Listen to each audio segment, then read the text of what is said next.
kita akan belajar bersama dalam satu tema, yaitu hidup dalam dunia yang sedang rusak. Hidup dalam dunia yang sedang rusak. Bapak Ibu saudara-saudara yang kekasih di dalam Tuhan, dalam peristiwa hidupnya Nuh, dikatakan bahwa Nuh hidup di tengah-tengah situasi yang morat-marit, yang kacau, yang rusak. Karena apa? Dalam pembacaan kita ini dikatakan bahwa ketika manusia melahirkan keturunan itu semakin cantik, gagah perkasa, dan kecenderungan hatinya melakukan kejahatan. Saya tidak tahu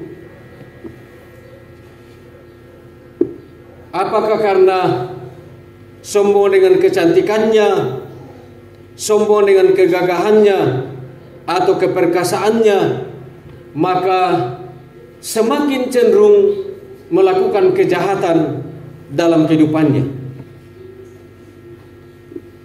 Dan bahkan dikatakan ketika Tuhan melihat situasi itu, menyesallah Tuhan menjadikan manusia itu. Mana betapa malangnya kalau Sang Pencipta kita sudah menyesal melihat kehidupan kita. Dan kecenderungan itu bukan hanya sampai di zaman Nuh. Walaupun pada masa itu Tuhan melakukan pembaharuan generasi dengan mendatangkan air bah dan memusnahkan semua yang hidup kecuali yang diselamatkan oleh Tuhan melalui Nuh.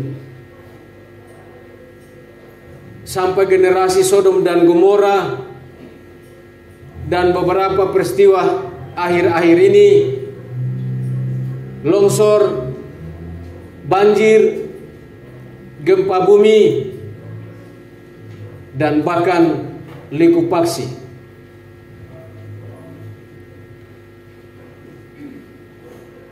Kita belajar dari kehidupan Nuh. Nuh adalah keturunan ke-9 dari Adam. Ini berdasarkan referensi yang saya dapat. Dan Nuh ini mampu bertahan dalam kehidupan yang rusak itu, situasi yang sulit itu. Saya mencoba menelusuri, ternyata turunan Nuh adalah generasi yang memang hidup dalam takut akan Tuhan. Mulai dari Enos, Henok, Metusala, dan Lamek. Rupanya itu menjadi keturunan yang benar-benar takut akan Tuhan. Bahkan dimulai Henok, di masa Henok, orang mulai menyebut nama Tuhan dan menyembah Tuhan. Sampai di generasi Nuh. Bahkan setelah generasi Nuh, masih ada generasi yang berikut yang melanjutkan garis benang merah dari Nuh itu. Bapak Ibu saudara-saudara yang kekasih di dalam Tuhan, Allah menciptakan manusia dalam kodrat yang lain dengan ciptaan yang lain. Yaitu kalau kita menelusuri dari kejadian ini, Allah menciptakan manusia dalam rupa dan gambar Allah. Bukan dalam bentuk fisik yang kita lihat sekarang. Lalu kalau kita lihat fisik kita, merenungkan fisik kita, dan mengatakan bahwa karena saya tidak gagah, tidak cantik, berarti Tuhanku tidak gagah, tidak cantik. Bukan itu. Tapi yang dimaksudkan adalah dalam hal unsur ilahi, yaitu kodrat kudus, mulia, benar, dan tanpa salah, tanpa cacat. Dan mulai dari Adam dan Hawa, mulailah rusak gambar asli itu pada manusia, sehingga mereka dihukum, disuruh keluar dari Taman Eden dan mulai bekerja tanpa keringat, tanpa jerih lelah mereka tidak bisa hidup, mereka tidak bisa makan. Dan itu yang kita warisi sampai hari ini. Raka 10 tapi tamane bisa tuh. Boyo piki keringat piki tamane laku mande. Yanna mama saja. Oh, taya pampo. Lahaba. Dari istilah Bugis, saya sering meminjam istilah ini. Yang ada mama mari kok dikande duka itu mama. Nasanga Bugis nako matindo tindro bawang. Yang ada male solle, pas solle dikande tu solle eta. Pas jokka.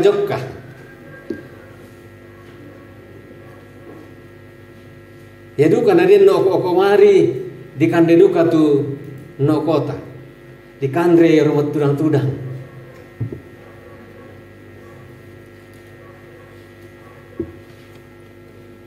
Kita kembali ke pembacaan kita ini. Bagaimana caranya supaya kita bisa hidup di dunia seperti Nuh hidup di zaman yang bobrok, yang kacau itu, yang rusak. Nuh memberikan 3 contoh untuk kita bisa teladani. Walaupun mungkin konteksnya tidak persis sama dengan konteks Nuh pada waktu itu, tapi kita dapat melihat di dunia kita sekarang dengan banyaknya pengaruh-pengaruh teknologi canggih yang bisa membuat kita serba enak, sehingga apa yang saya katakan beberapa waktu yang lalu, seolah-olah kita hidup tanpa membutuhkan Tuhan lagi, tanpa mengandalkan Tuhan lagi, tanpa berserah dan bergantung lagi kepada Tuhan karena situasi itu. Tetapi pada satu sisi ada hal-hal lain yang membuat kita sangat ngeri melihat situasi itu. Walaupun saya tidak sebutkan, tetapi di mana kita hidup boleh kita lihat dan amati bersama-sama tentang situasi itu. Yang saya maksudkan adalah kecenderungan hati manusia selalu menyatakan dan melakukan yang tidak beres di hadapan Tuhan.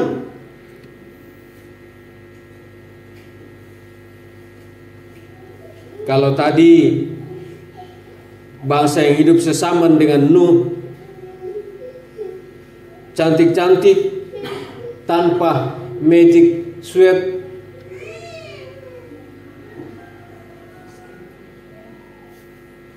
dan lain-lain yang digunakan sehingga membuat semakin cantik, hampir-hampir tidak dikenal, dan macam-macam yang lain. Karena itu mari kita simak bagaimana Nuh hidup sehingga mendapatkan kasih karunia dari Allah di mata Tuhan, sehingga menjadi bangsa, suku bangsa yang dipilih oleh Tuhan menyelamatkan generasi, khususnya generasinya pada waktu itu 8 orang, istri dan ketiga anaknya dan ketiga menantunya. Sehingga karena mendapatkan kasih karunia dari Tuhan, maka Nuh disuruh membuat bahtera dan mereka masuk di dalamnya, dan mereka selamat bersama dengan binatang-binatang yang dipilih oleh Tuhan pada waktu itu. Yang pertama adalah mempertahankan karakter atau watak sebagai ciptaan Allah. Di tengah situasi sulit itu, yang kacau itu, yang rusak itu, yang buruk itu, Nuh mampu mempertahankan karakter dan wataknya secara benar di hadapan Tuhan. Sehingga dikatakan dalam ayat yang ke-9 tadi, Nuh adalah seorang yang benar dan tidak bercacat di antara orang-orang sesamanya. Ini menunjuk kepada karakter yang saya sebutkan tadi, adalah ketika manusia diciptakan dalam rupa dan gambar Allah, kebenaran dan kekudusan. Ada pendapat saya baca dan mengatakan bahwa karakter atau watak adalah sifat batin yang mempengaruhi pikiran, budi pekerti, tabiat dan perilaku manusia atau seseorang, sehingga membuat seseorang itu berbeda dari orang lain. Karakter saya berbeda dengan Bapak Obed. Karakter saya berbeda dengan Bapak Parung. Karakter saya berbeda dengan kita semua. Karena itu menjadi satu hal yang sangat baik yang membuat kita berbeda dengan orang lain. Walaupun menurut penjual obat, katanya di dunia ini ada 7 orang yang sama. Katanya. Jadi ya Bapak Yohanes Loy coba cari-cari di mana 7 kembarnya itu. Boleh juga cari kembar saya, kira-kira ada yang lihat? Beberapa tahun yang lalu ada calon bupati di Tanah Toraja yang mirip dengan saya. Walaupun tidak persis mirip, tapi dekat-dekat lah, 11-12. Dan coba cari miripnya kita siapa dan di mana orang itu. Karakter adalah bawaan dari ciptaan Tuhan. Dan ini harus dipertahankan dalam hal yang benar dan tidak bercela di antara orang sesama kita. Walaupun orang di kanan kita, di kiri kita melakukan yang tidak baik, yang tidak benar, tapi jangan kita ikut di sana. Kalau memang tidak baik, tidak benar, jangan terlibat di sana. Dan jangan tiru karakter orang. Tidak akan sama. Walaupun kita berusaha untuk belajar semaksimal mungkin untuk sama dengan orang itu, tapi tidak akan mungkin, karena Allah menciptakan kita berbeda dari orang lain. Dan ini harus dipertahankan di mana kita hidup, di zaman mana kita hidup, dalam situasi apapun kita hidup. Mari kita pertahankan karakter kita itu. Walaupun ada juga yang memang kita tidak bisa terima. Nasanga tomaton tatu jumai, bahkan sampai hari ini, ona yamu babeku to, tipeku to, labiran baineku miala kela tege ekumana, tega-teganya, naku aduka labiran baidokoku, ndak pala nalike baidoko.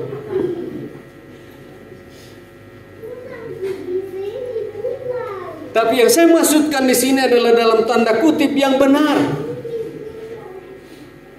Karakter yang Tuhan berikan bagi kita baik. Dan itu yang kita harus kelola, manage dengan baik, sehingga kita hidup benar dan tidak bercela di antara orang-orang sesama kita walaupun mereka tidak beres di hadapan Tuhan. Yang kedua, mempertahankan identitas sebagai ciptaan Allah, anak Tuhan dalam kehidupan kita. Ada pendapat mengatakan, ada dua yang saya mau sampaikan.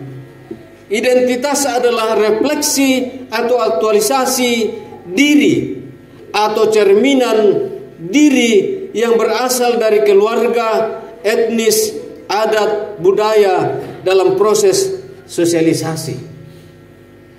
Jadi identitas kita itu 11-12 tadi dengan karakter memang itu adalah warisan dari ciptaan Tuhan.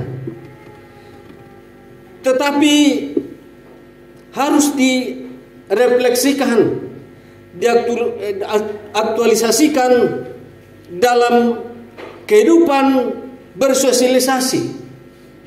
Sehingga ketika kita berada di mana kita ada, dalam situasi apapun, kita bisa bersosialisasi dengan orang.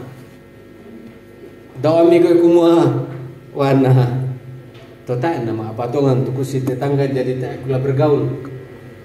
Makanya ya maaf ya kalau di kota-kota besar dan mulai terasa di Rantepao, tetangga kita tidak kenal, bahkan tidak pernah tegur sapa, karena memang situasi itu. Tapi bagaimana kita hidup di situ? Mempertahankan identitas kita sebagai aktualisasi diri kita dalam bersosialisasi dengan masyarakat yang ada di sekitar kita. Yanna dem atol oduk ubahin nabi sesiana diben sambonon talako diben kedenni yanna taeko bu araka. Yang berikut, ada lagi pendapat mengatakan bahwa identitas adalah definisi diri seseorang sebagai individu yang berbeda dengan orang lain dalam karakter, sikap, sifat, perilaku, dan keyakinan. Jadi kita sebagai orang Kristen, orang percaya kepada Yesus Kristus, mempertahankan identitas kita sebagai anak Tuhan. Jadilah beda dengan orang lain. Tapi kalau kita anak Tuhan, lalu sama saja dengan orang lain, orang Makassar bilang singkamale baji. Tidak ada bedanya. Nah, di mana kita hidup memperlihatkan anak Tuhan sebagai anak Tuhan dalam kehidupan kita? Ada satu cerita katanya, ada rumah makan, saya tidak tahu ini promo atau bagaimana ya. Ditulis di situ, setiap orang berdoa untuk makan di tempat ini gratis. Lalu setiap orang datang makan di tempat ini gratis. Lalu petugas dalam warung itu mengamati, ternyata yang datang makan di situ tidak berdoa. Lalu setelah mau pulang, langsung pamit, permisi, terima kasih sudah makan, sudah minum, kami mau pulang. Dia bilang, Pak, belum bayar. Itu ditulis, setiap orang datang makan di tempat ini gratis.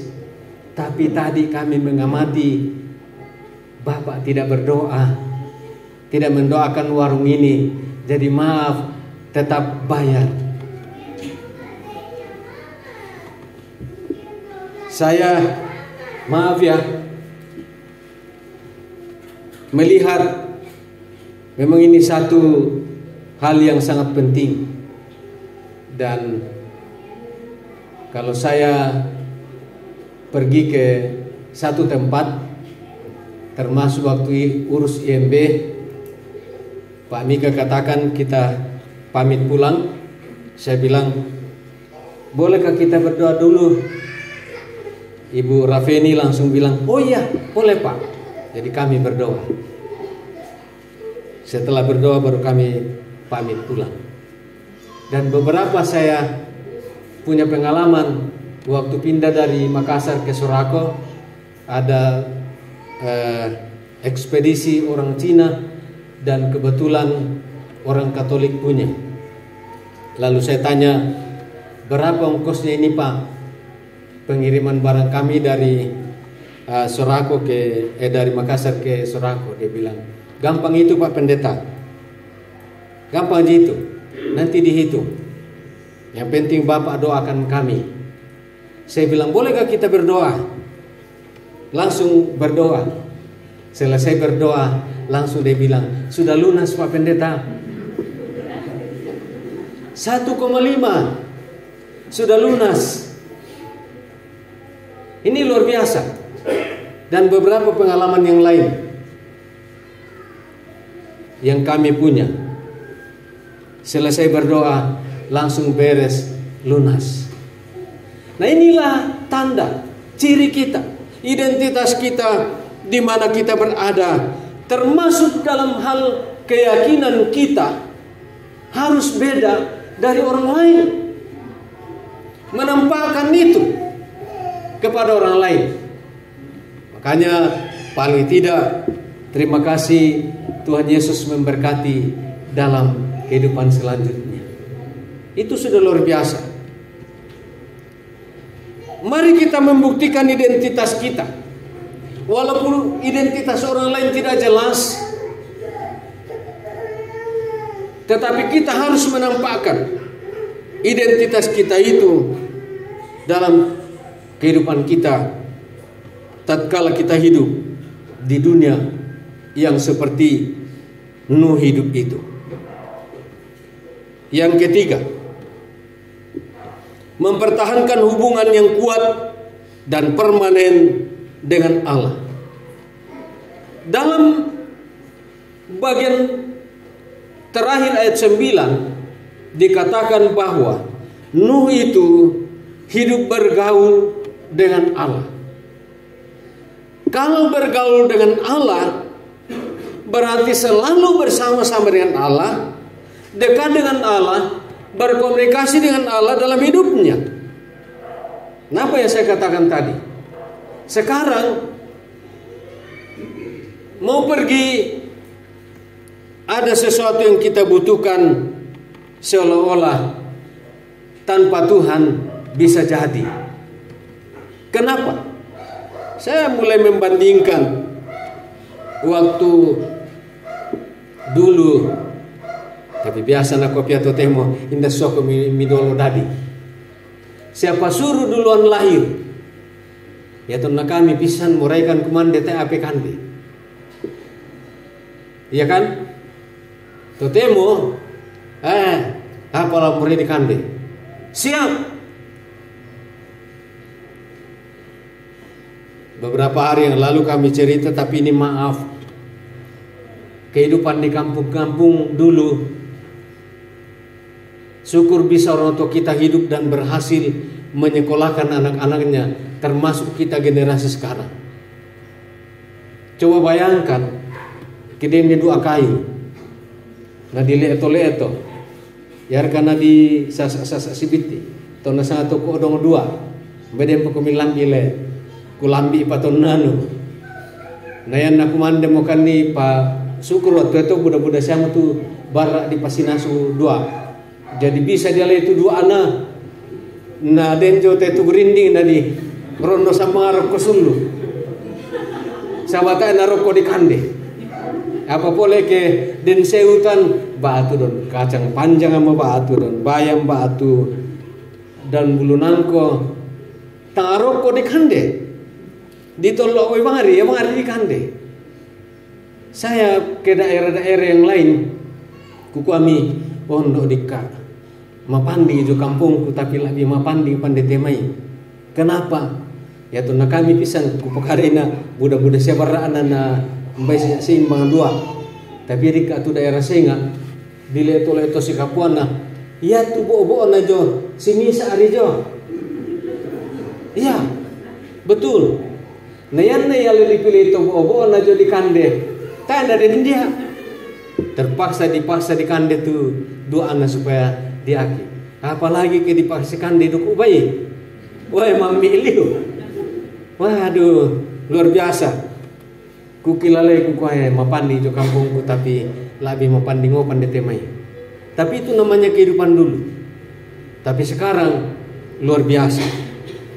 Nah karena itu dalam situasi apapun kita, dalam kehidupan sekarang serba enak.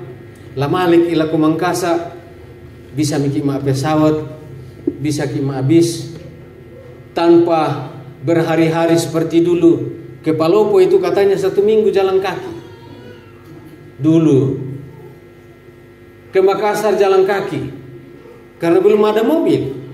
Sekarang di Toraja Utara hari ini mungkin 5 jam kemudian sudah di Amerika.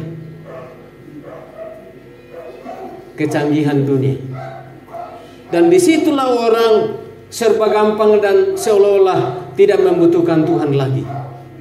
Karena itu dalam kehidupan kita masa kini, pertahankan hubungan yang kuat dan permanen dengan Tuhan.